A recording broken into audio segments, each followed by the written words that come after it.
Good evening, everybody, and welcome to another edition of the Sports Exchange. This is round two of our doubleheader tonight with Sideline Sports. We began this night off with pundit Jacob Christner ought to know. He's the ringleader of it, along with Jennifer Matthews, and Denzel Snipes did an outstanding job.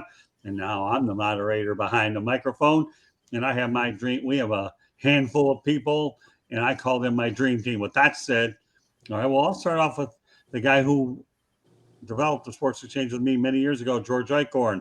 George, let everybody know who you are. And you can also mention the book very briefly. Then we're going to go around the horn. All right. Thanks, Scott. Yeah, we've known each other a long time.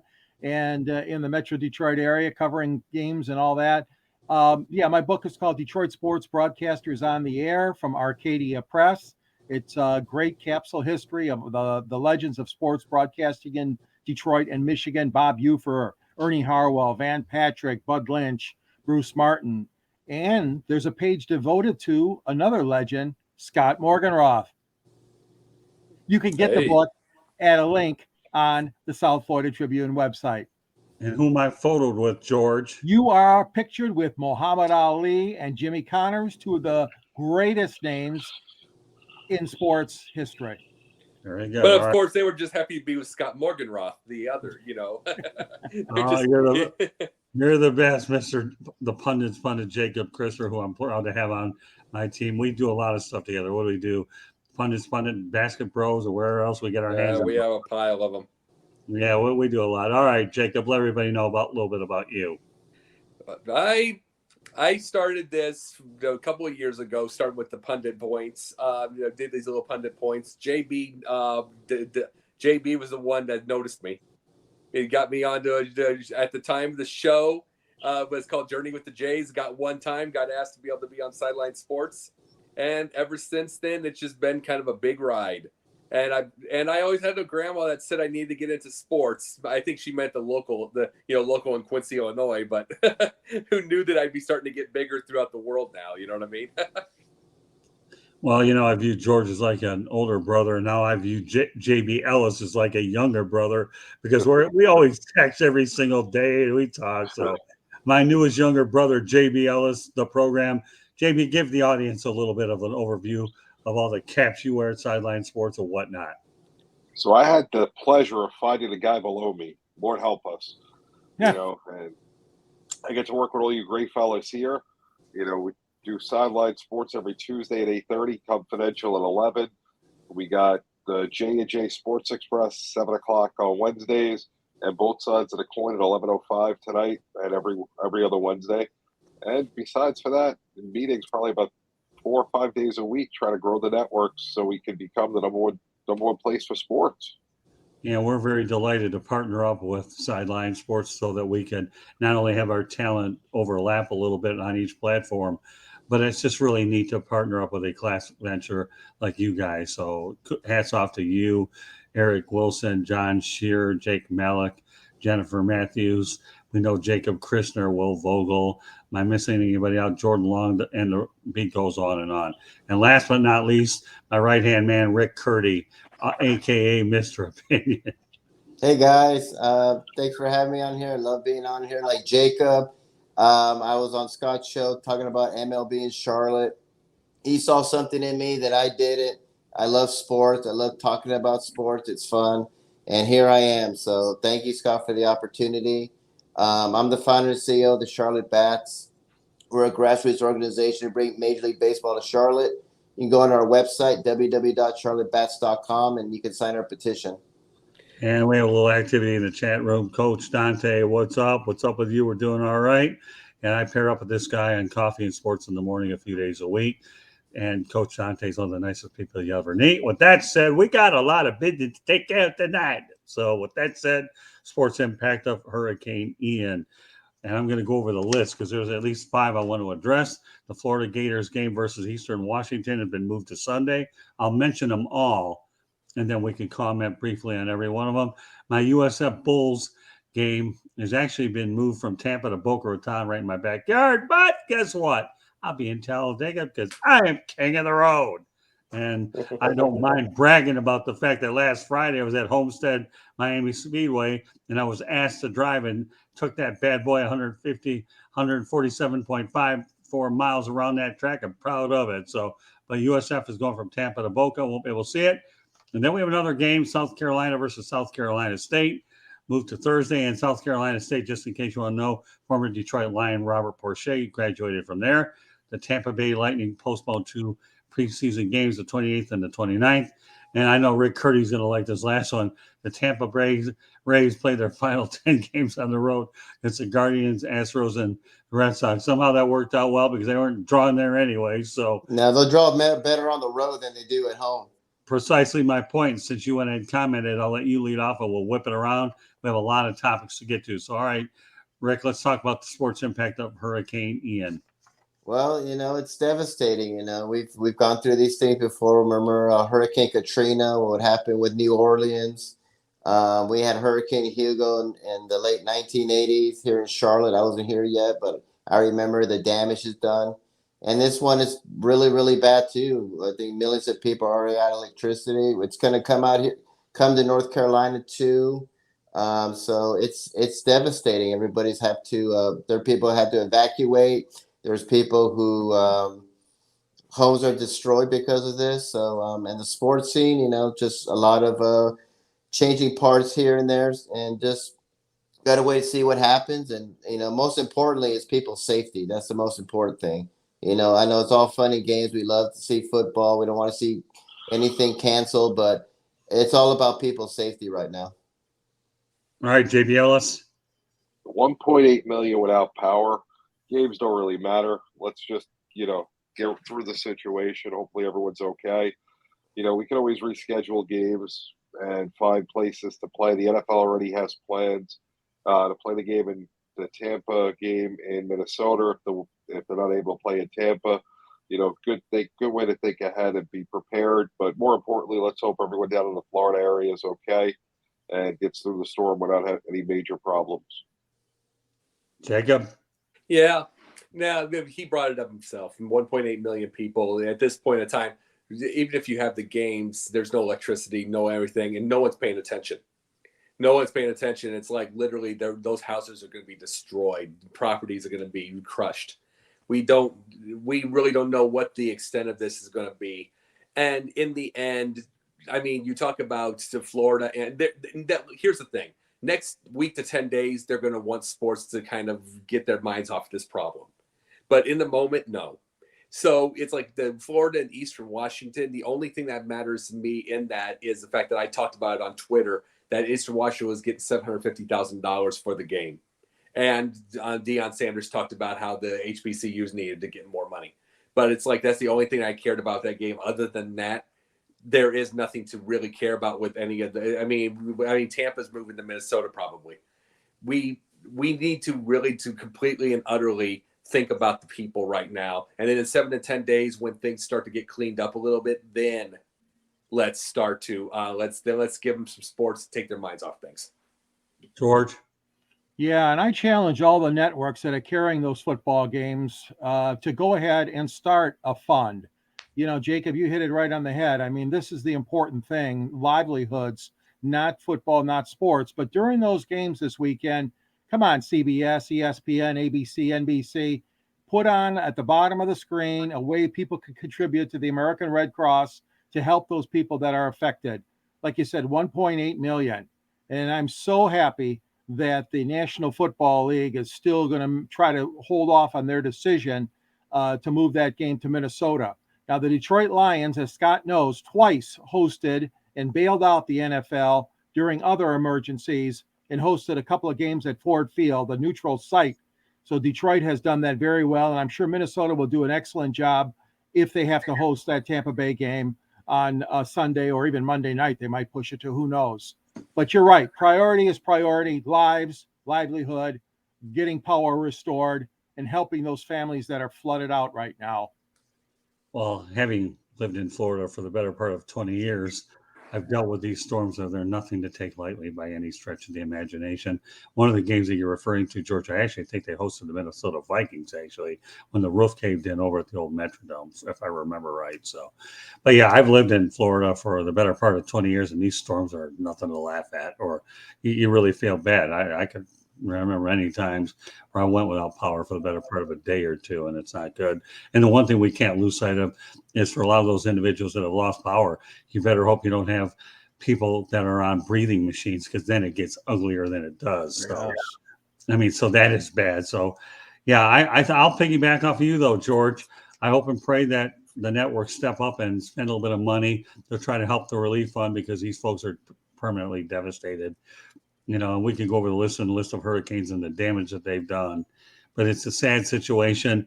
And yet these are just 5 games that have been moved around. I'm sure there's other games that'll be affected as well, but there's no way we can lead off the show without not talking about it. Okay. So I'm glad that we all had our opportunity to address it. Now, I found something on Twitter that was really, really interesting. That was too good. I almost felt like this should have been a topic for Pundit's Pundit, and I'll let Jacob decide if he wants to use it next week, since we can make a suggestion. And Jacob, Jennifer, Denzel are taking him. I'm going to lead off with you on this, okay, Jacob? Okay. There was a tweet by Darren Ravel that on this day in 1988, Phil Ozerski, a fan making $30,000 a year, catches a Mark McGwire 70th home run. And the 98, you mean? 1998, you mean? I'm sorry, 98. That's correct. Yeah.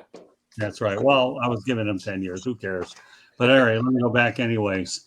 Okay, this day in 1998, Phil Ozerski, a fan, was making $30,000 per year, catches a Mark McGwire 70th home run. The Cardinals asked for the ball in exchange for a signed bat, ball, and jersey. Now, all Ozerski wants to do is meet McGwire, and McGwire says no. Ozerski backs out of the deal. 3 months later, he sells the ball for $3 million. All right, Jacob, I have to lead off with you, Mr. Pundit. Is this topic one good enough to make the show? And then the second half of the question is, what do you think about it? A lot of our stuff that we talk about on Pundit is basically things like this. You know, we get these different type stories that you haven't seen it yet. I mean, wait till you see our show, George. Wait till you see it. We have all kinds of different deals. We talked about, like tonight, for instance, we talked about the painkillers and John Matuszek. We talked about young kids and kids being too young to train in the weight room. We have all kinds of different things like that. So yes, this would belong. But one of the issues with something like this is there are too many athletes that do this. At the same time, there are athletes that do it all, and then they're bothered, and then fans will tell lies about them. So they'll tell lies about them, and they'll say, "There's Rick Barry used to do every autograph ever. Rick Barry used to do it. Missed one time at an airport, and it was all over the news, talking about how he forgot some kids thing. He had to rush to the airplane." It's like, you can't win for losing when it comes to fans. So you can't tell what he would do. You can't tell what the guy would do in the situation, what he would say. He might have just wanted to meet Mark McGwire and get everything. But that was his perfect revenge anyway. He got his $3 million. Hopefully he invested it well and he's kept going in life. But it's also been 20 years, so who knew if he blew it? But it's hard to say. It is just hard to say, and it's even harder. That was tough back then for fans and the athletes. It's even tougher now. Okay, well, that's fine. I'll tell you, it intrigued me, though. The guy made $3 million because the guy said no. So why not bring it on here, George? With that said, how do you like that $3 million no? Well, that's a tough pill to swallow there for, I mean, the teams are kind of in a bind. I know the Tigers went through this recently with Miguel Cabrera. They wanted to make sure that the fans were going to obviously surrender the ball for Miguel's 3,000th hit and for his 500th home run, which most of you probably know that are watching this show. That occurred on the road in Toronto. The 3,000 hit was at Comerica Park at home. That being said, I mean, some fans that just react that way. I mean, if I can get a lot of money for this, damn it, I'm keeping that ball. I'm keeping that, football that went into the stands or whatever for this important moment. So, I mean, there's always that entrepreneurial spirit and money grab, let's call it, that some fans want. I think it was stupid for McGwire not to meet the fella. I mean, I really do. I mean, come on. It's the fans, as you guys know, are the backbone supporting baseball and supporting sports. Right. And to do that kind of thing, again, we don't have all the ifs and buts there about McGwire's decision, but that was a dumb move on his part. And like I said, the fans, hey, I'm not going to argue with them. If that's something they want to do and they can make a bundle of money, hell, all the more power to them. Well, part of the issue, George, real quickly, part of the issue that they have also is the fact that they don't want to give autograph times. They don't give it to adults because adults they will go take it and they'll go on eBay or they'll go anywhere and they'll sell it and go make some money off of someone. And you got to realize a lot of these people, we'll say Hulk Hogan, we'll say Ric Flair, we'll say any of these. They make sure people think that they're being greedy when they ask for $200,000, $75,000, whatever at these shows. But the minute that they go there and they get as little as possible for signing an autograph or signing autographs for people all over the place, the people are going to probably make more than these people did doing it all day. And so, there is always that fight going on constantly, especially with when these athletes have their image. Interesting. All right, JB, what do you think? Listen, if I'm catching that ball, they're going to have to do way more than just meet Mark McGwire. So I'm glad Mark said no and the dude got paid. You catch the ball. It's the way it is. If the teams didn't want somebody to catch it, don't sell the outfield seats. The team takes my money to buy tickets. They take my money if I want to go get a beer and a hot dog. Don't expect me to give the ball back now. That's just life. And, there's ways to do it. I'm not saying that he, had to ask for $3 million from McGwire. He got it from somewhere else, I'm sure. I think his offer was reasonable. I'm glad McGwire said no because the guy got paid. But, you got to come at me better than a batted jersey and a ball signed. Okay, well, and maybe a picture when he met him, but none of that came to fruition either. So, yeah, no, I'm with you. All right, Rick, what do you think? Yeah, it reminds me of that kid. I think the kid who caught Aaron Judge's 60th home run ball. He got like a bat ball, and he actually met Aaron Judge, had a picture with him. And a lot of people were criticizing him, saying, hey, what an idiot. You could have sold that for millions of dollars. So it goes either way. And for some of these athletes, I'm sorry, some of them are jerks. And I don't know the whole story about McGwire, but he should have just said, yeah, I'll meet the guy. I mean, yeah, that's great.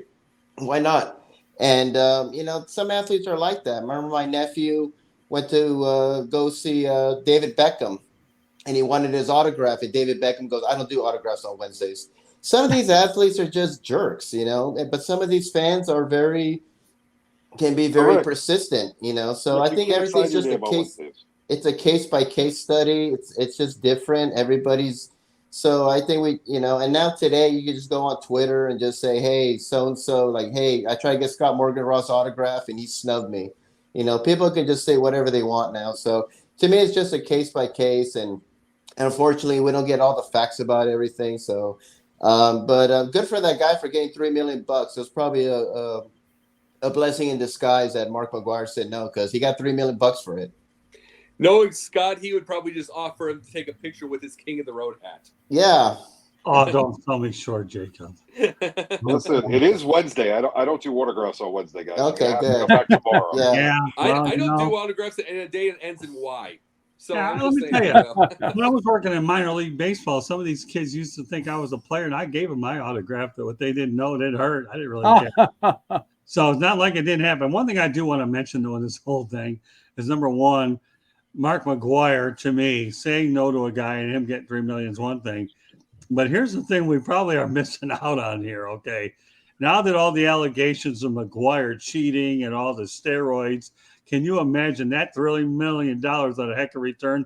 Because if that guy wanted to sell it, I'll bet it's probably not worth nearly a tenth of that amount of money if he were to sell it now, because nobody frankly cares, because we all know that Mark McGwire probably cheated anyways, already admitted. So the guy's a bigger genius for getting $3 million. I can only wonder what he would get on today's market for some. He definitely overpaid. See, people got to understand that there's 12 commandments and not 10. Okay, the 11th commandment is thou shalt not overspend, and the other one is thou shalt not get caught. Moses wasn't quite around. Okay, when I created these two guys. So. Hey, Moses wasn't around, but Moses Malone was. All right, well, that's Moses Malone, but I'm talking about Moses. And Okay. let me tell you a very interesting story about Moses. I'm not getting religion here because I really am not. Once upon a time when I lost my tablet or little mini computer over at Orlando Airport because they didn't quite get through security check, we forgot to put it in, but luckily I got it lost and found later on. What I ended up doing is with my in-laws, we were in Branson, Missouri. I picked up a sticker and I put it on that thing. So now if I ever lose it again, just look for the one with the Moses sticker. We'll be good. So there you go. Love it. Yeah, well, hey, and you know how they actually found the computer? I was on Craigslist before looking for a job back then to supplement my income. They saw Craigslist, and then I did an O.J. Simpson through the airport, got the computer, and then as soon as I got to a table, I stuck that sticker on just like that. All right. Certainly nothing you guys expect tonight when you talk about Moses and religion. But you know what? That's what makes the Sports Exchange interesting. I'm king of the road, and when I start talking fast, then everybody will now start looking at me as a guy that is going to Talladega over the weekend, and one that is king of the road that doesn't mind going 147.54 miles an hour on Homestead Speedway. And on a future edition of one of our broadcasts, I am working on getting an interview with the Homestead Miami president as well as Russ Branham, the guy that coordinated that drive for me. I was supposed to go for a ride along, asked me to drive, and I don't turn down a drive, man. All right. With everything that went on this week, what about Don Mattingly? I know Rick Curdy and I addressed it last night. Won't be the Marlins manager at the next year. So I'm not going to ask any of you guys to comment on why it didn't work out in Miami because let's face it, okay, the Marlins don't overpay, but the problem is they don't pay. So there's a problem there. So with that said, Rick Curdy, why don't you let everybody know where you think Don Mattingly's next stop is going to be? The most ideal spot, I said this last night, I said this months earlier, I'll say it again, the Chicago White Sox. Now that Tony La Russa is on medical leave and he's not going to manage the whole season, which means he won't be back, and we knew he wasn't going to be back. The White Sox makes perfect sense. You have an owner that wants to spend money. You have a team that's ready to win. They need a player manager. That's what Don Mattingly is. Tony La Russa, great manager, but those old school ways like Lou Piniella or Earl Weaver, those days are gone. These young people today are rich. They go on TikTok. They're branding themselves. They got their own clothing line. They're going to listen to some old guy, dictator bossing them around. They're going to tune him out. And that's pretty much what's happened with Tony La Russa. It's just that style doesn't work anymore. So they need a player manager like a Don Mattingly, a Dusty Baker, where people have nothing but respect for them. To me, Don Mattingly, the Chicago White Sox would be a perfect fit. All right, JB. Well, I'm with you in Chicago, but I'm in the other side, so Wrigley Field near you, because the Cubs need a manager. They don't have one right now. They have David Ross, who, Mr. Ross lost because he loses more games for the team than the players with the way he handles the bullpen. Mattingly would be a perfect fit there. Very similar situation to what's going on in Miami, a young team with a lot of talent in the pipeline. They're going to be good in a few years, and I like to see Mattingly do well. And the other spot for him, after my Yankees don't win the World Series, because everyone thinks, how great of a year they had. And I said way back they weren't going to win the World Series this year. Maybe we do the right thing and we bring Mattingly back to New York, to the Bronx, where he should have won a World Series as a player, and maybe he wins one as a manager. Either one of those two places. Jacob? You guys brought up Don Mattingly like he's the 43-year-old upstart manager. He's 61 years old. He's 61 years old. It's like, they're talking about this comparison to in comparison to like La Russa 77. I understand that part. But then you brought up Dusty Baker's name. I'm the biggest Dusty Baker fan on earth, but he's 72. You want to know what makes Dusty Baker cool? What makes Dusty Baker cool is he listens to a lot of jazz and understands kids. It has nothing to do with age. It has nothing to do with his age. He just understands kids. Well, you don't know the other reason he understands kids. His dad, he was 50 when his kid was born. He was 50 when Darren was born. He understands what the younger generation does. But at the same time, now you bring up the White Sox. No way, because they loved La Russa last year when they got to a playoffs. They loved him. All of a sudden, they completely turned on him. Guess what about Mattingly? If you don't have a team that is built around him, he isn't winning. He didn't have a team around him, and one team built around him in Miami, and he was something along the lines of about a couple hundred under 500. Just bad over it. The guy knows how to manage. He knows the game. Right. But he is not somebody that's going to. The one thing about Dusty is Dusty takes the least of these and makes it the best to the best of his ability. John Mattingly cannot do that. And if you don't build a team around him, they're going to lose. And the White Sox fans will turn on him so fast. And it is their head will spin. That's worse than the Cubs because they gave Ross time. You know what I mean, JB? Ross was given time, and he wasn't even ready for this. So the White Sox will kill Mattingly. As far as where Mattingly probably goes next, the Yankees would probably be a best bet because they'll spend money and they'll make him look good as they win a World Series. All right, George. Well, I agree with the White Sox is the best place. La Russa is he's got some issues going on, health issues, whatever's going on, but I believe that he is primed to step down, and Mattingly I think would be a good fit there. I don't think that the White Sox are, like you said, they're not afraid to spend money, and they'll surround him with the talent that he needs, one or two more players, whatever the White Sox need. Because let's face it, they're a huge disappointment this year. Almost everybody in baseball and covering sports had them for first or at least first or second in the division. Cleveland came out of nowhere and won that division this year. But Mattingly is very solid. He's very solid. He's well liked. I look at it like Jim Leyland came in. And when the Tigers got Jim Leyland, they plugged him into that veteran team and with some young talent too as well. And he took them to the World Series, not once, but twice. Unfortunately, for Detroit fans, they lost both times. But I look at Mattingly in that same vein, coming into a situation like Chicago or another veteran team just like that. And Scott, you've got good insight because you've covered Don a lot these last couple of years down in Miami. Oh, yeah. Thanks, George. I have. Undoubtedly one of the greatest people I've ever worked with. I've worked with Sparky Andersons and Jim Leyland's and Tom Laporta, so I know what a good manager is to work with. Don Mattingly, to me, is just classy, knows the game, answers every question, and doesn't have to me, you can learn so much from the guy. And Don and I have had private conversations on the field. I view him as a friend. I really, truly, really do. No, I mean, Scott, and it's like, and I completely understand that part. Like I said to you, I believe Mattingly truly knows the game, but it's like one of the things I brought, for instance, Dusty Baker. I brought that up earlier.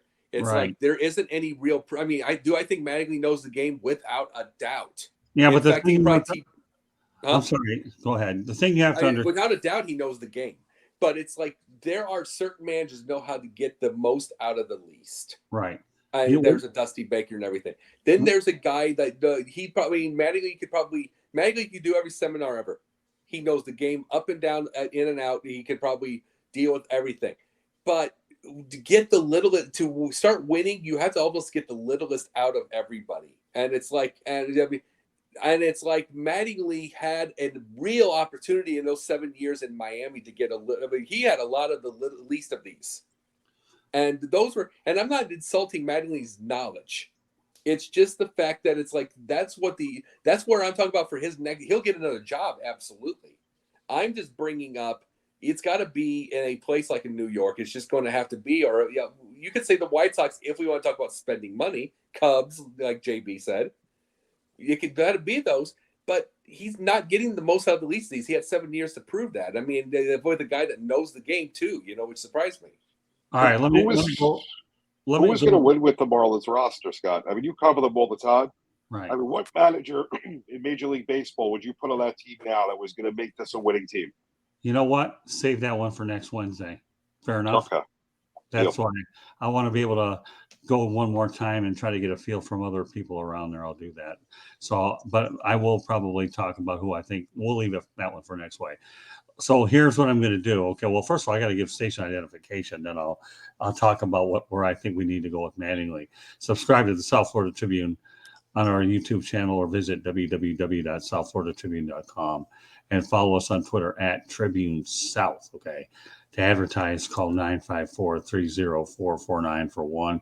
The audio portion of the show can be heard on Spreaker, iHeartRadio, Apple, Google, Spotify, wherever you get your podcasts. You have a hard time finding it through our website, just go to youtube.com, find South Florida Tribune, hit the subscribe button. There you go. All right, now back to my Scott, you need to be ASMR. What is that? Yeah, you know what I'm talking about, George. When they whisper and do all those noises, and he needs to be doing that. Do the South Florida Tribune. I don't know whether I'm protecting my voice, the millions of other shows I have. All right, back to Mattingly. Okay, well, and I'll tell you one guy that's name is being brought up actually that many people locally would like to see is Jeff Conine.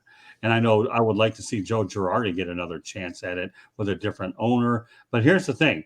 Derek Jeter, okay, left earlier in the year. Okay, so when he left, Don Mattingly did not take a dumb pill when the Dodgers spent money to come to L.A. Albeit he didn't get them deeper into the postseason, but he won with the Los Angeles Dodgers, and they were very respectable. Where do I think the guy should go? I've always felt the Chicago White Sox would be a place he could go. Now, I'm going to throw something out there that none of you guys have even come up with. Let's just say, hypothetically, the Minnesota Twins get tired of Rocco Baldelli. Think about that one for a moment. But then again, I'm also believe that I think it would be great to see him go back to the Yankees because you know what? They will spend money. He'll get whatever heck he wants. He's tried to make a lot out of nothing in this market. He really has. Well, Minnesota, though, the one that finally figures out how to get them far, like Tom Kelly did in '87, the one that figures it out is going to have a statue. No because question they've about had it. some amazing teams and couldn't get past the first round, couldn't win even a playoff game. All right, if you can figure that out. All right, and here's another thing that you guys have to understand. Don Mattingly lives in Evansville, Indiana. Formerly the Tigers AAA team used to be out there. So he's a Midwest guy is what I'm trying to tell you. So any of these Midwest markets, whether it's the Cubs, which JB alluded to earlier, Rick and I, George, are all on the White Sox bandwagon. And I know, Jacob, you're leaning toward the Yankees, I guess, is your top choice, right? Mm-hmm. So I don't think any of these are bad decisions. You know what, JB? I don't want to wait till next week to go ahead and give you that answer. So I can tell you right now, Jeff Conine would be good. One of my good friends, Larry Bluestein, who used to be a part of the original Marlins Florida State League, even joked around about Joe Madden coming down here. If you can win with the Tampa Bay Rays, you could probably win here. There's an interesting name. Whether it's the right name or not, he's won in a market that doesn't spend any money. So, those are a couple names we're throwing out there. And you don't know whether or not there's I know. All right, give me a second, Jacob. Okay. I know. Unless it's really fresh off your head, then I guess. No, just 2 seconds. Imagine if he won in Miami, couldn't win in Artie Moreno's world. You had to be one in Miami on the team that doesn't spend money. Well, I got news for you. If he does win in Miami, you better put that on Pundit's Mudnet because you know what? You can put it under searching for a miracle because that's exactly what it's going to take. Remember, what you guys got to understand, I sit in Lone Depot Park with the understanding that they're playing between 8 and 15,000 fans. And when they're doing well at 15,000 fans, that building is half full. And what it's like to go down I-95 from where I'm at, North Broward County, is a trip. You got to go through tolls. You got to go through people cutting you off on a moment's notice.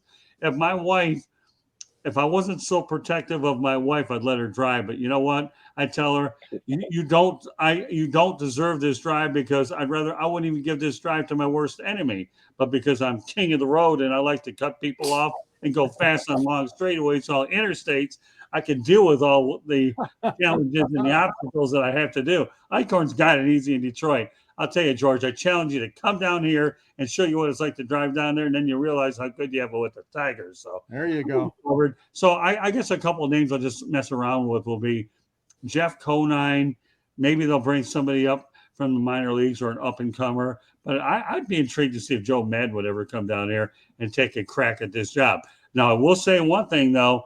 When they do leave the Marlins, they do get jobs elsewhere. Can't say that about the Lions because everybody knows when you have the Marlins, it's just because they didn't have the tools. Oh, we'll give you a mulligan. You can manage here and see what the heck happens. So, I don't know. We'll go from there. I think it's just interesting. All right. So, now that we've gone ahead and talked about Don Mattingly, so I think we have the consensus here, right? It's either the Big Apple or the Windy City for the most part. Yeah. I think that's it. And maybe you just never know. You might have the Twin Cities. Just something to think about, folks. And if you want to go ahead and send us your love notes, do it at southfloridatribune@gmail.com. And then we'd be more than happy to go ahead. And if I think your comment's good enough, I'll bring you on with the 5 of us, and we'll have a 6-man crew for all I care. The more the merrier. Hey, Scott, I got a suggestion for JB already about can't the get Cubs. enough. JB already can't get enough time with the thing with much less putting 6 in there. Yeah. I got a suggestion for the Cubs: Joe Girardi or Steve Bartman. Yeah, all right. Forget Bartman, but How Girardi. about Lloyd McClendon? Let me tell you. Oh yeah, that was wonderful in Pittsburgh. Yeah. Well, Lloyd McClendon, is that who you thought? Hey, yeah, you never from know. Toledo. From Toledo, Whiteheads. All right. Well, one thing about JB though, and I tell you, one thing I love about my younger brother, it's not how much he says, it's how good it is. That's one thing about JB. So less is more. There you go. That's what he does. So just don't say that bad. I've gotten to know my younger brother real well. Okay. I know my younger brother real well. All right. Well, let's go over to some milestones. Jennifer Matthews. We're talking about Roger Maris. Well, before we get to Roger, let's talk about Albert Pujols getting number 700. First of all, Rick, glad to see him finally get it done. So you don't have to worry about the retirement thing. Absolutely. I mean, he said he was going to retire if he was at 699. And I believe him because he's not one of these prima donnas. He said, if whoever catches my 700 ball, you can have it, put it on eBay, sell it for $1 million. Don't have to worry about giving it to me. I really don't care. And he really doesn't. He's just there to play the game smart, no scandals, no issues or rumors of PEDs, won World Series. And I mean, they'll probably have a statue of him at Busch Stadium soon. I mean, he's just a god there. I'm glad he came back for the Cardinals to hit his 700. I hated when he went to the Angels, even though I'm from Southern California. I always thought he should have stayed with the Cardinals, but he's back and first ballot Hall of Famer, no doubt. JB? Listen, who doesn't love Albert Pujols besides the one person I know, and I can't believe it every time we talk about it. Albert is first ballot Hall of Famer, like Rick said. A fun guy to watch. He plays the game the way you're supposed to play the game. He's been in the league forever. Should have never left St. Louis. Glad he got to 700, and I just love his attitude. I wish, more guys in the major leagues were like him. Jacob? Here's the thing with that, leaving St. Louis, going to L.A., I'm just being completely honest here. There ended up being a divorce before the season with his wife, who ended up having he had cancer, had some health issues. You have to wonder this. You have to wonder how much of that divorce is the fact that he wanted to go back home, go back to St. Louis. You have to wonder how much of her going to LA was her. You have to wonder how much of a problem that was, because other than that, we've heard no issues with Albert Pujols. He's been class. And just to say this, Rick, I'm sorry. I have to sort of disagree with you. I'm not to say that he doesn't play the ball right, like JB says. But if you're 42 years old, you don't have soreness, and you're playing the best of your dang life right now, you've got some PEDs inside of you. It just is. We'll see. But here's the deal, Rick. Who cares? You still have to hit a ball, and he's one of the best to ever do it. And he really is. But I'm really going to absolutely say this without a shadow of a doubt. How much was him leaving? Was that wife? How horrible, how good or horrible was she? And, it was the money. He left for the money. Yeah. And then, but could it be her? Because he went back home and all of a sudden they're divorced. He went back to St. Louis. And they're all of a sudden divorced. It's like, how much did she not want to go back to the Midwest? How much all that? It's like, there are people all the time. There are the athletes' wives who don't want to go to a Chicago. They don't want to go to a winter state. Yet state with any kind of winner. They want to go to LA. They want to go to Miami. They want to go to those. This makes up their decisions all the time is what the wife wants. All right, interesting. All right, George, take on Albert. Well, yeah, I think he's a great guy. I mean, there's no question about it. I mean, you look at the parallel with Miguel Cabrera, and he's head and shoulders above Cabrera in so many different offensive categories. But Cabrera's been hurt more than Pujols has. And Rick Hurdy, there's no question there's going to be a statue for him at Busch Stadium. He deserves it. He has a right. He has a right to it. And he's one of the Cardinal legends to go down in history, such as Red Schoendienst and Bob Gibson and Lou Brock and so many other, Orlando Cepeda, and so many other great players that the Cardinals have churned out over the years. Albert has what it is to be a superstar, but he does it the right way. I'm happy for him. I'm happy it happened this month. Like you guys said earlier, he didn't have to stretch it out to another season because he didn't want to come back anyways. The only thing I'll add to this before we go on to Aaron Judge is this. Glad he got to 700. The only thing left for him to do was win a World Series championship and go out on top. That would be the appropriate ending. And it would be the appropriate ending. And I'm proud of that's the thing. Regardless of what I say, it's not when I say it, it's not an issue against Albert. Right. It's not one bit. In fact, you're just an athlete. You got to do what you got to do with your body, especially if you're 42 years old. But that's okay. Go ahead, finish. Yeah, he's 42 years old. If there's no soreness and he's playing the best, there's reasons behind it. But to me, I'm sorry, I'm not going to call it cheating, because to me, it's like there are people that do it and they are hitting 165. They just can't hit. Period. They're not. He is one of the best to ever hit. I think he does it right regardless. Well, whatever the case is, Jacob, the guy's been doing it right for all these years. I even think PEDs is part of it. Well, we'll leave that for another time. All I'm going to say, my closing thought on it is, one, I'm glad he got 700. Two, I hope he finishes the trip home with a World Series ring. And then it may not be a Hollywood ending, but it'll certainly be a good gateway ending, which is close enough. All right, with that said, we'll transition over to Aaron Judge. Obviously, he has got number 61 now, tied Roger Maris. All right, Jacob, you be the judge on Aaron Judge. Glad to see him finally get it. Yep. Oh, yeah. Same with him.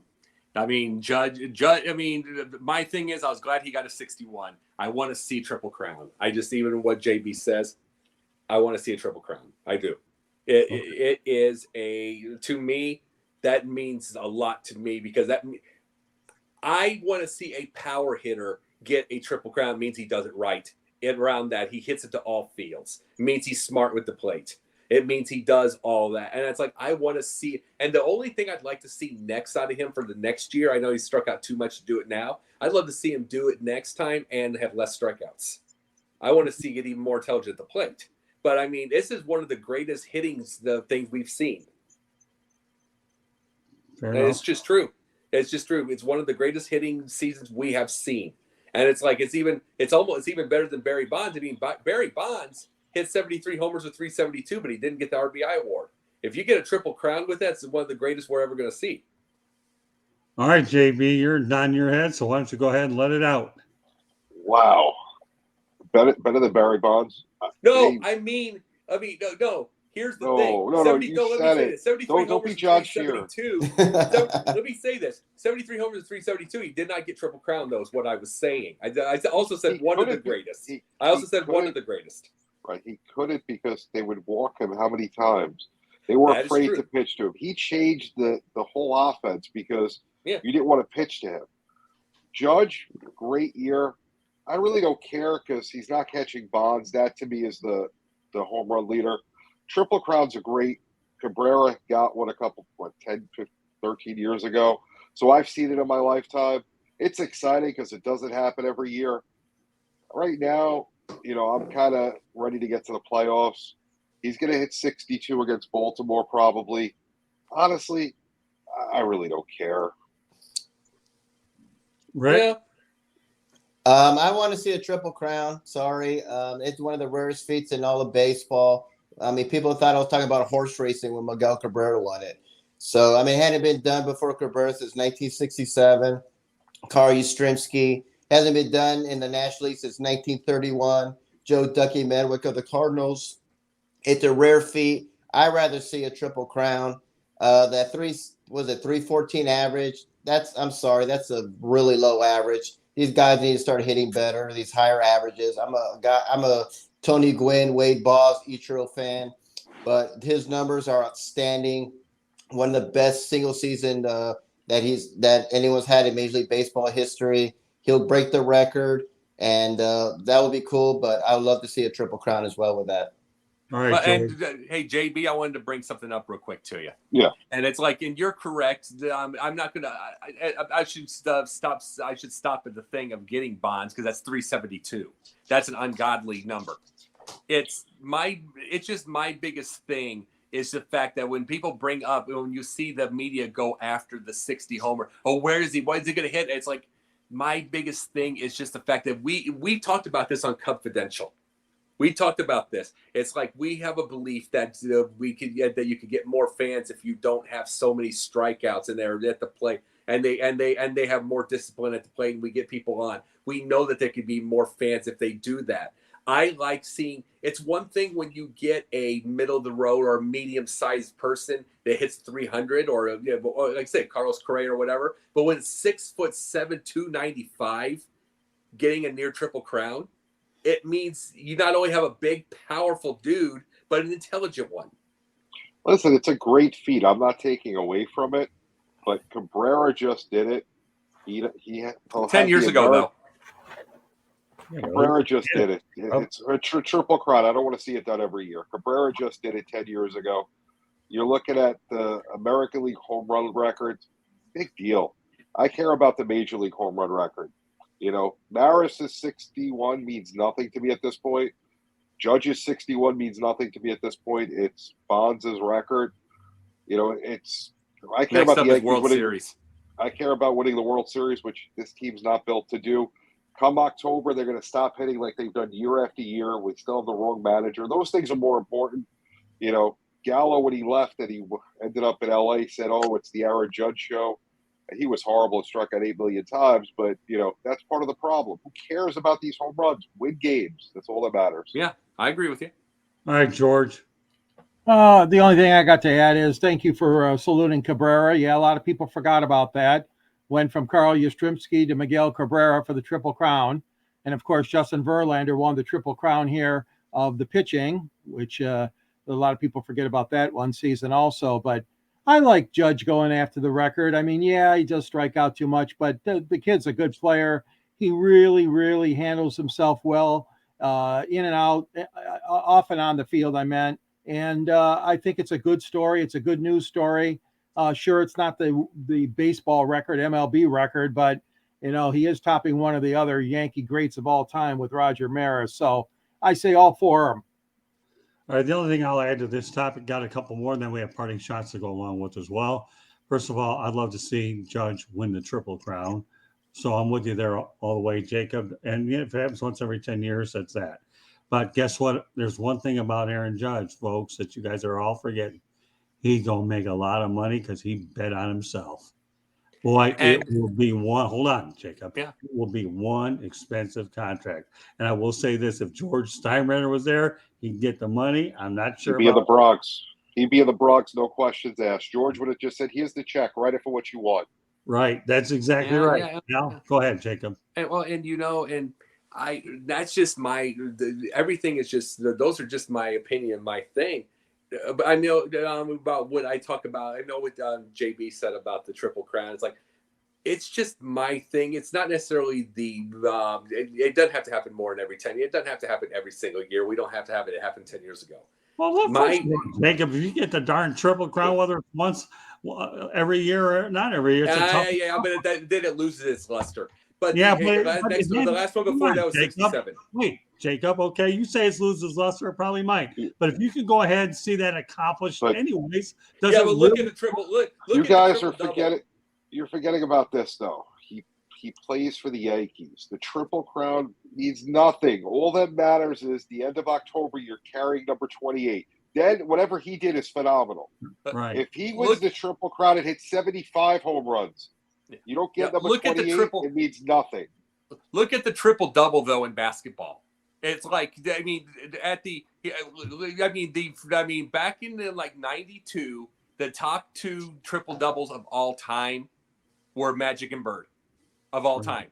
And guess where they are now? They are hitting 9 and 10, and it's going in a hurry. And I mean, 59 was Bird that got busted in 4 years by Luka. Yeah, but wait, hold on. I mean, it's just because. Wait. Now you've got something here, so I'm glad that you've got my energy really fired up. Thank you very much, Jacob. But it's like, I'm just saying, the rebounds, they're not fighting rebounds. Rebounds come to them. You're passing for 3-pointers. It's like, and the thing is, if everybody would get a triple crown on every year, it almost could mean that they're getting the big fat ones thrown down the middle all the time. Okay, to allow it in the first place. So here's my question to you, though, Jacob. And I want to really, really get Mr. Christner going on this one. Okay. Yeah. Thank you very much. You really lit a fire under me. I'm glad you did it, man. I can't wait to drive more laps around Talladega next time. Okay. And JB's so happy right now. Yeah, I'm sure. Well, first of all, JB, I don't care about the single season home run record because it should have an asterisk next to it anyway. But absolutely not. Absolutely not. Everybody was on. Not everybody. Not everybody. Listen, not everybody was doing it. Enough That's right. Not everybody. There's no right. proof Pujols is on steroids. There's no proof. Tom Brady's 45 years old, and he's still playing. Is he on 42. steroids still? It was widely known that there were many people. And Brady's 46 years old, and he's still playing. Is he on steroids? It was widely known that people were using PEDs. Everyone could have done it. There was no rule in Major League Baseball against it. There's no reason to blame someone who did or did it. Exactly. PEDs do not make the back end of baseball. I'll tell you this, okay, JB. Say what you want. I'm glad we all have opinions, and it's okay for us to have different opinions. And I respect every one of you because I know you're all intelligent individuals. Okay. George looks like he's waiting for his wife. George looks like he's waiting for his wife to simmer down so he can talk.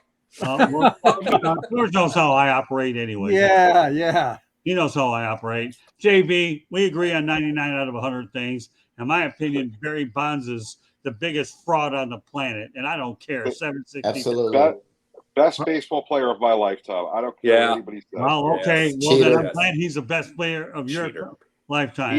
Guardian's hitting 201 with a bad back. He goes on steroids. He hits 70 home runs. So don't tell me steroids does not help because it does help. What average did you just say? Would not be the home run king without steroids. That is a what fact. Average did you just period. Say? What McGuire. He was a 400 before it. He was hitting 201 his last year with Oakland with a bad back. Couldn't even walk. He goes to St. Louis. He goes to St. Louis and he's hitting 70 home runs and he's like 30-some years old. So steroids does have an effect. Bonds would not be the home run record. Let's get back to my point about let's get back to my other point. Okay, we talk about the fact that Jacob, the Triple Crown could get watered down. It doesn't mean anything. Well, first of all, I'm going to ask a lot of you guys this. I think it's a heck of an accomplishment in baseball, and it doesn't happen a lot.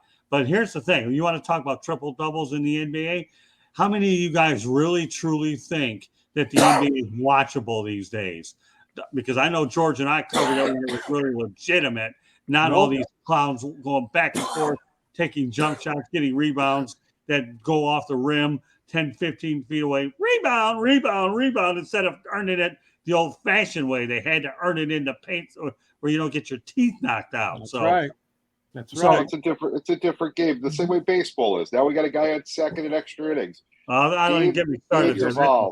Don't get me started with that rule. That rule should never happen in the first place. You can't even hit a guy in the NFL. You tackle the quarterback, you get a penalty for unnecessary roughness. So these games have evolved. It's not the same game that we watched when we were young.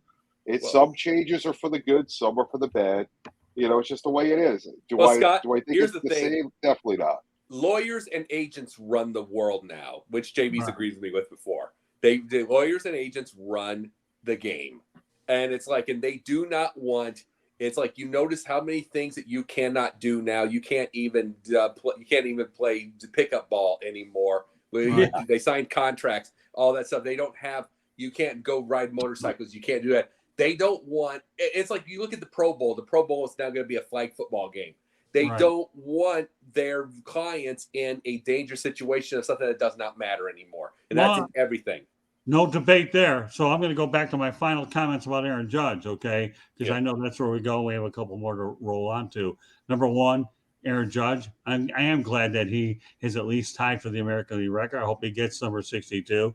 And number two, he's going to make a lot of money wherever he ends up. And maybe we'll do a topic on it one day where he's going to wind up if he doesn't stay with the Yankees, but we don't have time to do that tonight. So, Cubs. No, JB, I love your passion about my decision to go after Barry Bonds, because I'm going to tell you something, JB. Here's the deal, pal. When the Marlins won the World Series and they were playing the Giants, I had an opportunity to go to Barry Bonds' press conference and turned it down and got soaked with champagne when the Marlins won it all. And let me tell you, that was the best champagne bet I ever had. So I enjoyed every second of it. All right, let's stay in Miami. Once upon a time, the Marlins played over at Joe Robbie Stadium, but the guy that is playing there is Tua Tagovailoa. Now, as we know, okay, he's questionable for Thursday Night Football, appeared to have a concussion on Sunday against the Bills. So do you think that really was a concussion or a back injury? And are the Dolphins doing a snow job on the injury report? All right, Jacob. That really depends, because we got to remember that the concussion protocols now are completely different. So by itself, remember there's impact tests, there's all that kind of stuff now. If there is a back issue, we're going to see him out another week. But overall, with Tua, they're just going to be very, very careful, because this team right now is cool. And I'm just saying, they're cool to watch. They're quick, they're fast. You get Tyreek, you got Jalen. You get Tyreek, you get Jalen. Look at their running backs. Tua looks cool. Everybody, Will Bailey from West Wing coaches them. If anybody gets the West Wing joke, it's like Mike McDaniel. Everything about him, he's smart. He's an intelligent guy.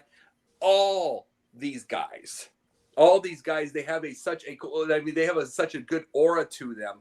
They don't want Tua to try to fight through it. They don't want Tua to fight through it and then miss a playoffs. If he's that good, if they have a dang good chance at making it through a couple rounds to get farther, to get everything, they don't want the best guy whatsoever. They don't need him in week 4. They want to be able to go. They want to miss a couple of games if they're going to do it. They want them to miss a couple of games, like 4 games or something, go 2-2. All right, but my question to you, Jacob, is when you looked at that hit, okay, do you feel it was a concussion or a back injury? It's a simple one. It's a simple question. Was it a back? That's why I was trying to. I know what you were saying, and it's like, if it's a back injury, it's going to be more than one game. I'm not sure, but I'm saying concussion could easily be a concussion, because they are so careful. Even like WWE, right. Everybody's careful about concussions now. They're just, remember, impact test everything now. So I'm not sure, but I could easily be a concussion. Okay, that's fair enough. JB? Listen, the Dolphins, with everything that happened last year and the whole benching Tua in the fourth quarter and everything coming out, trying to tank games and try to lose, I don't know how much I believe anything in this organization of what's happening. I'm not a fan. I think back to last year what San Diego did when Bosa, when they sat Bosa when he had the concussion, and they put his health first. When the coach, his first year coach, he, his job's kind of on the line, and he benched Bosa, didn't play him, and he took responsibility for it. I would hope that the organization in Miami, if it is a concussion, would do the right thing and make him go through the protocol, because, Tua could be around for many years, and he possibly could be one of the great quarterbacks that we talk about in 10 years. But I don't know. I just don't know if I trust the organization. It may have been a concussion. But did you see that hit or not? I honestly did not, no. Okay, I no problem. Just as it. That's fair. All right, Rick? Yeah, I saw it, and it looked like he had a concussion. He looked dazed, so I wouldn't dispute that, but I wouldn't be surprised, because Tua has been hurt a lot. So right now, I'll just give him on the word. I'll say it's a concussion, and you have to, pass all these tests before you get on the field. So for now, I'll say it's a concussion. But if it keeps something like that keeps happening, and Tua's been injured so much during his whole career, and right now he looks great. So we'll just have to wait progress, see what happens. But for now, I'll just say it's a concussion and move on from that. George? I didn't see the play either, but there's enough NFL observers on those sidelines. There's medical team reports that have to probably be turned in by the doctors. I don't think you could get away with faking it, okay? That's just me. During a game, I don't believe you could get away with faking it because there's a lot of people watching that stuff.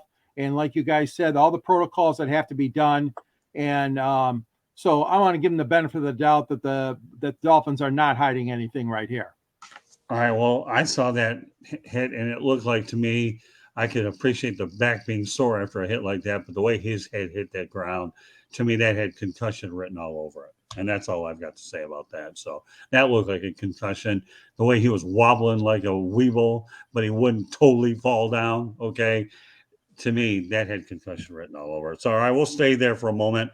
Obviously, we know the Tampa Bay Bucks are training in Miami. The game's in Minnesota. I was actually hoping they'd actually play it at Joe Robbie Stadium since they're down there. We know that won't happen now. And I think they're still holding out hope they can play it at Raymond James. But the reality is, if Raymond James doesn't work out, Minnesota. So any thoughts about the Buccaneers, the week they're going to have? I know we touched on it early, but now we can go into a little bit more with the difficulties that exist. All right, Rick, we'll lead it with you. Well, like I said, it's just a wait and see how bad Hurricane Ian is or Ian is. If they play in Minnesota, great. That'd be, that would make sense there. It'd be a neutral field. Right now, all I care about is people's safety right now. And games can be canceled. They can be delayed. They can be pushed back right now. And just like Jacob said, let's wait till everything's over with. Let's wait till the storm passes, and then we can reschedule and play some games. So, but if they can get a game in Minnesota, then let's have a game in Minnesota.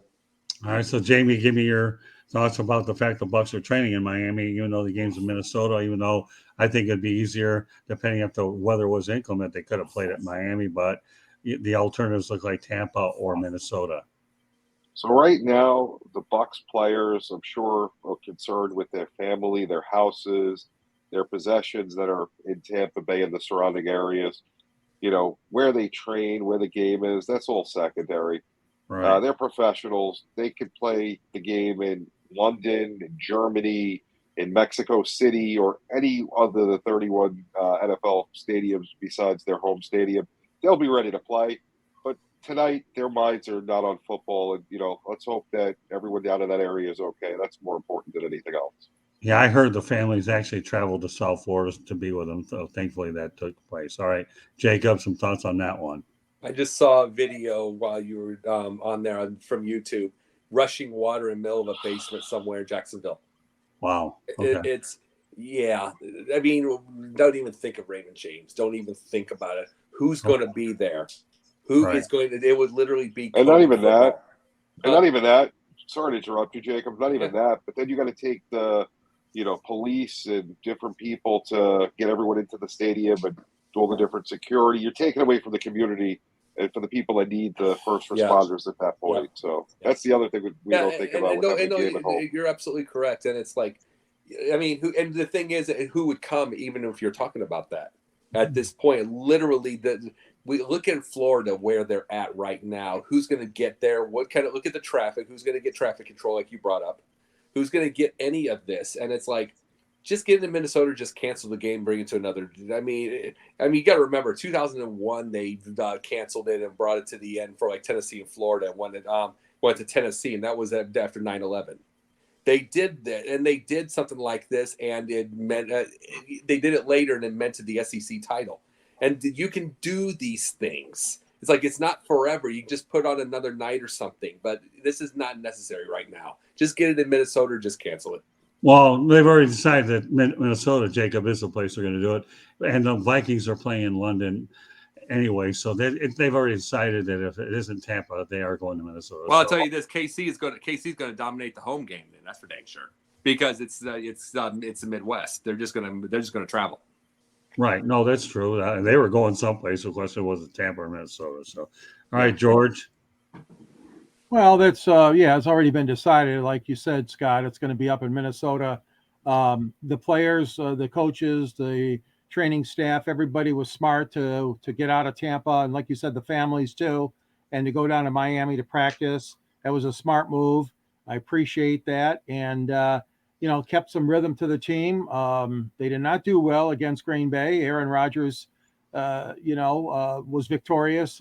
Tampa Bay lost that game, and Tampa Bay needs a win, so whether it's in South Florida or whether it's in Minnesota, I know that they're eager to get on the field and obviously win a ball game. So that being said, priority number one, again, like you guys mentioned, is the family, is the homes, and the police and the safety personnel that are needed now, and not at a stadium watching and helping get traffic into a football stadium, but manning the streets and the byways and highways. Well, all I'll say is Tom Brady said that this would be an easy week to make excuses for things to go badly. But the reality is they've come down to South Florida to train. And the Buccaneers need to find a way to get in sync offensively, because right now they have a lot of things that they need to get worked out. Their defense is good. Their wide receivers are A. And, of course, we know about Leonard Fournette.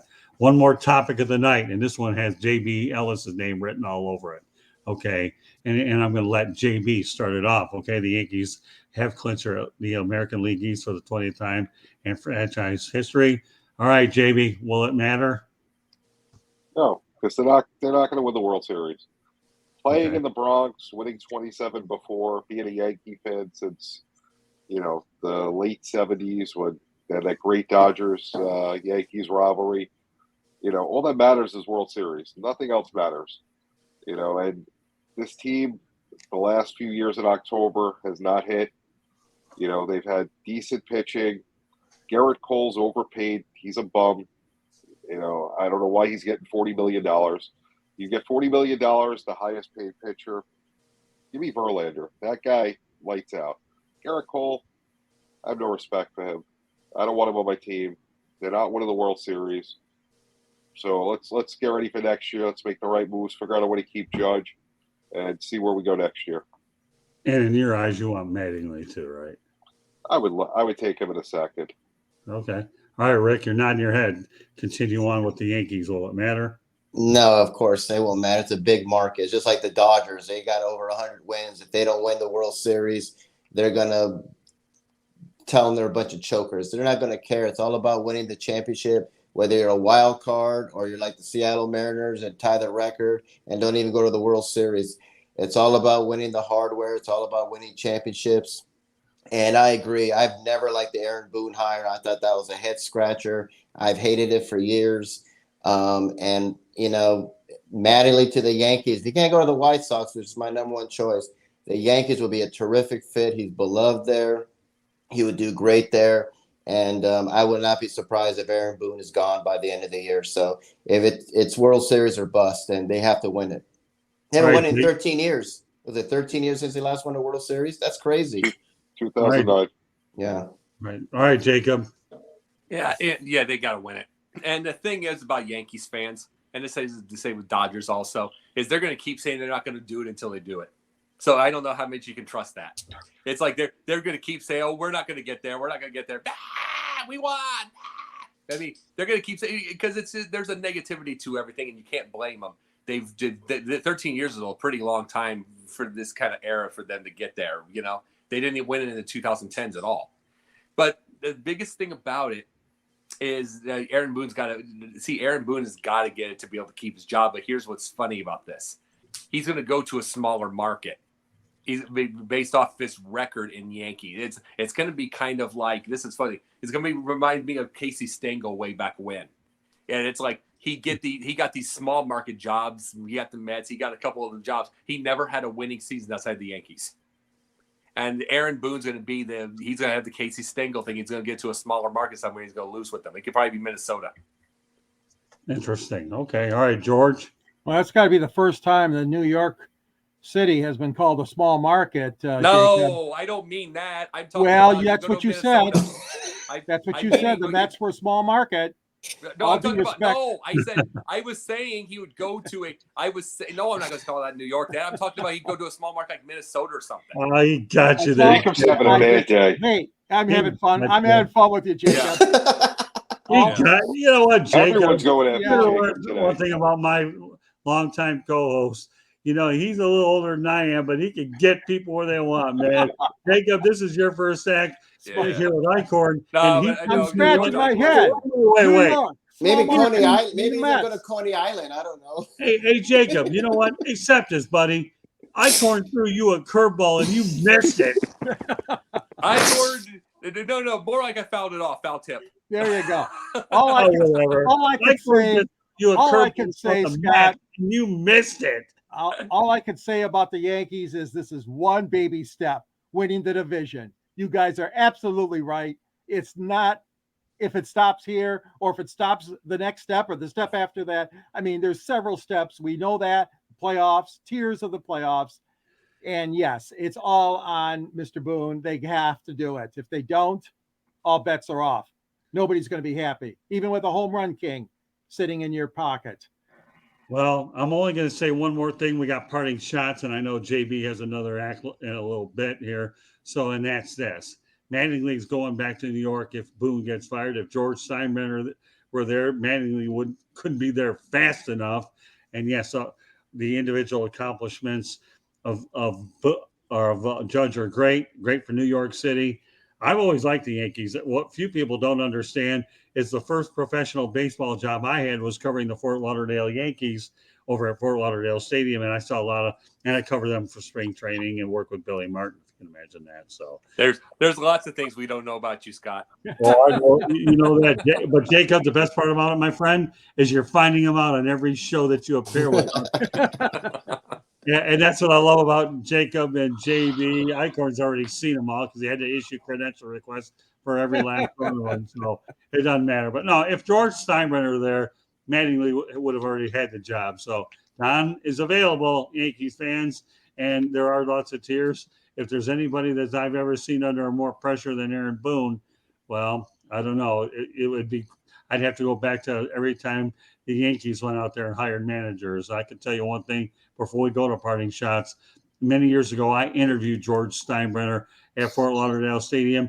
I saved the easy questions at the beginning, and then at the very, very end, I asked him about the manager change, and he cut me off that fast. But, I didn't feel so bad about it because Ted Koppel tried the same thing on Nightlight, and he got hammered by Steinbrenner. So if Ted Koppel can get nailed, I don't mind getting nailed either. At least George treats the big and the small the same way, and I can live with that. So with that said, all right, we're going to parting shots. All right, we're going to lead off with Rick Curdy.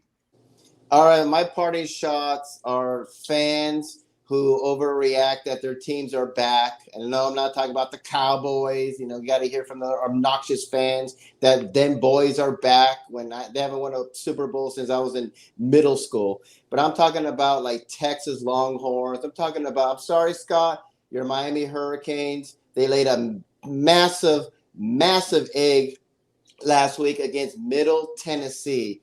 Are you serious? They are not back. You got a first-year head coach in Cristobal. You got to give him time, give him a couple years, 2-3 years.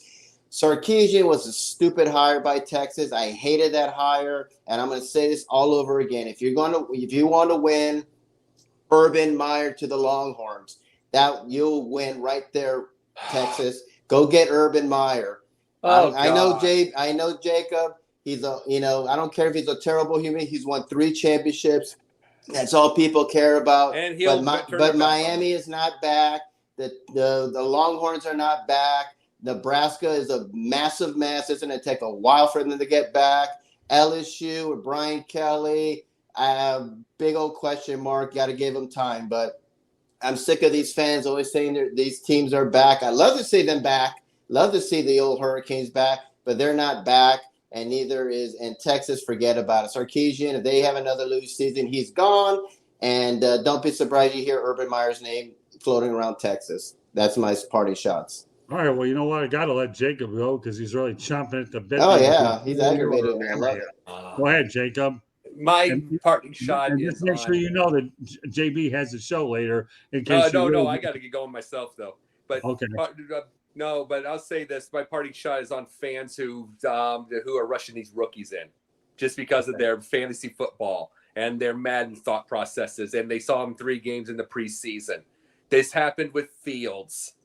Warned that that he had the wrong coach, that he did not get first team. The reps did not get anything. Now he literally has 23 completions in 3 games. They literally don't trust him to throw the ball. 51% percentage. And guess what? They did it with Trey Lance. Ding Dong fans wanted him to play in the NFC title game last year. He plays 2 games, breaks his ankle. He looked terrible before that. Now they're trying it with Kenny Pickett. No. Leave these kids alone.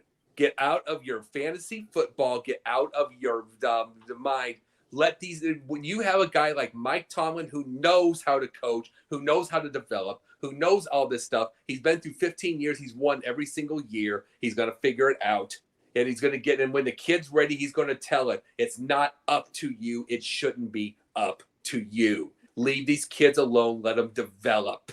Quit this fantasy football crap and let the veterans play regardless of wins or losses. You're not going to win yet. And especially if you're going after Matt Canada, the OC of Pittsburgh, it is not like Pickett can make a difference on that situation. So hush. Okay, JB. NFL scheduler, wherever you are, whatever dark room you sit in, come April and May before you release the schedule, the primetime games, enough with the Bears, Packers.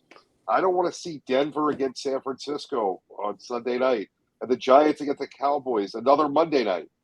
You had yet last week the Packers against the Bucks. Perfect primetime game. Why do I have to suffer through San Francisco, Denver, and Giants, Dallas? I don't care about natural rivalries. That doesn't sell throughout the country. There are a lot of great games that could be on prime time. Let's go to a flex schedule all year round. Let fans vote. It'd be better than what they do. These games are horrible. And the Amazon Prime thing, I am not giving Amazon another penny. You know what? Amazon wants my money. Sponsor us right here on the South Florida Tribune and Sideline Sports. Then I'll get Amazon Prime. Till then, later. Very good. Scott, I got to get going. So I will see you all. Thank you very much. I got to get going myself. Oh, so sure. Thank you for the Sure. party He doesn't shots. want to hear what I got to say. He's got to go. Have a great night, guys. Thanks, Jacob. Appreciate it. Well, we do, George. So go ahead. Okay. All right. Michigan State fans, don't lose hope. Mel Tucker is the man. Okay. You are rated 12th, 13th entering this season. And I know you've lost back-to-back games at Washington and at home to Minnesota. Don't lose hope, Spartan fans. Mel Tucker's a good man. He's a good coach. You got to keep him there. And then, like I said, stay with your Spartan program. I know it's disappointing to lose like that 2 in a row, but you invested a lot of money in this guy, Tucker, and he's the man for the job. So Spartan fans, down to the dumps, but stay with it. All right, I've got 2 quick shots, and they're very, very quick. Number one, I'm tired of NFL people overreacting of teams that are over after going 3 starts.